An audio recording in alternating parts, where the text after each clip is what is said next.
as I have said consistently now for 2 weeks, your team, your town, your Philadelphia Eagles are going to win Super Bowl 59. We're going to get into some of the reasons why on today's show. But I got to tell you, I'm feeling about as good and as confident as I maybe ever have in the Eagles going into a Super Bowl. And things just continue to get better and better and better. And so if you're out there on a Friday morning or a Saturday or whenever you watch the show, listen to the show, maybe even Super Bowl Sunday on the dot, if you're one of the people who's still saying, Russ, I don't know if they can get it done. I don't know if they could get past Patrick Mahomes, Travis Kelce, Andy Reid, Taylor Swift, and the referees. That's a lot of people to get around, Russ. I don't know if I'm feeling it. I got good news for you. None of it matters. None of it matters. Because the Philadelphia Eagles are going to win this game. They're not just going to win this game. They're going to win it by double digits. I'm actually now convinced. So I had a really brief moment today where the score Chiefs 46, Eagles 22 flashed in front of my face. And I was like, nah. 38-27 Eagles is where I've been, and it's where I'm going to continue to live. But I have to tell you, things are looking up. I mean, we got the news this week, okay? We got the news earlier this week that Jalen Carter was sick, was ill, missing practice, and then we found out yesterday he's back in. So if there have been health concerns, if the flu, God forbid, has been going through that locker room, the good news is it looks like everybody's on the up and up. You have that. You have now, I mean, barring any last-minute whoopsies, you have avoided significant injury going into the Super Bowl. Your team is about as healthy as it could be. Really, the only casualty from this postseason has been Nakobe Dean. It does, in fact, appear that Brandon Graham could very well, probably will end up suiting up on Sunday in what he has already announced would be his final game of his career.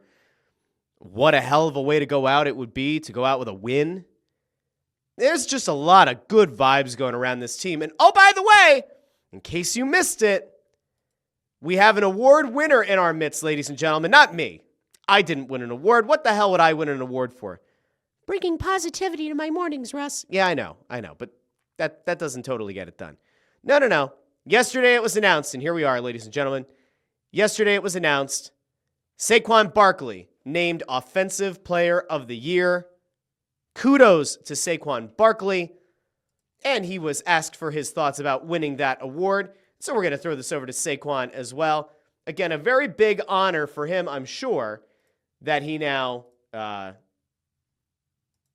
gets the Offensive Player of the Year award. Now, obviously, there are many people, myself included, who think he probably should have been a much stronger candidate for league MVP, almost set the rushing record, led the league in rushing in a league that we are constantly told does not value the running back.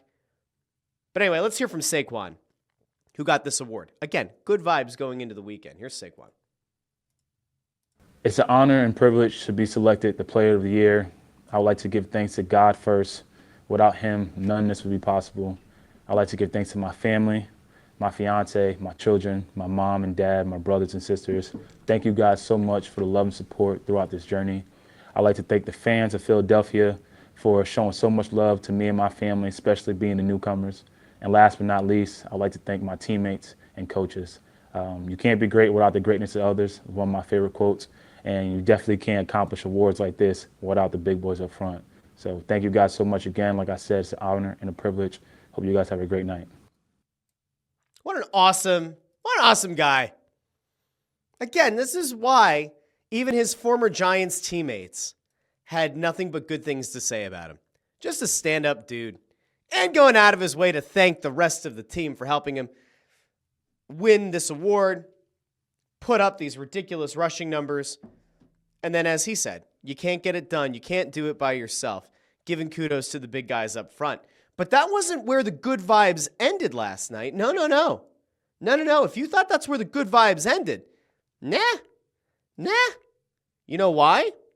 Because the Eagles now have a Hall of Famer going in with this Hall of Fame class.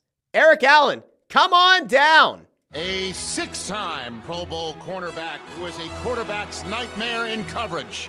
with 8 career pick sixes, Eric Allen. So that's very cool as well. So, I mean, Offensive Player of the Year, Hall of Famer, not so bad. Pretty good vibes with the Eagles, just saying. And Jalen Carter, back healthy, no longer ill. Good signs. We're feeling some good vibes around here. Before we get into everything that has to do with Super Bowl 59, reasons why I think the Eagles are ultimately going to win, I'm going to go over to the comments, because I know that there are people who are very excited right now, and maybe some who are a little bit nervous, although if you've been paying attention to this show for any period of time, you probably should be feeling pretty good about things right now. But just in case you're not, we're going to go over to the comments. Let's see if we can bring a little bit of additional positivity here on a fantastic Friday. Just see, how we feeling? Super Bowl 59, 2 days away. Let's go. Let's go. I'm making a pilgrimage, by the way, today, this afternoon, whatever, making a pilgrimage to my hometown because I am not superstitious, but I am a little stitious. I got to go up. I got to hit up my old friends at Pottsville Pizzeria.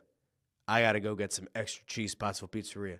Go take the family to the old Italian restaurant that I worked at when I was in high school, college, maybe both. I don't remember. Oh, yeah. We're doing a pilgrimage to Schuylkill County. We are going to go to the site of where the original stadium was. The stadium where your team, your town, your Pottsville Maroons won the 1925 NFL championship, which was then stripped away. Someday I'm going to do an episode of this show dedicated to the Pottsville Maroons. And it won't make a difference, and it won't get them their championship back. But you want to talk about pain, you want to talk about heartbreak. Philadelphia, you have a Super Bowl, you have an NFL team. I grew up in a place where we had a championship and it was taken away.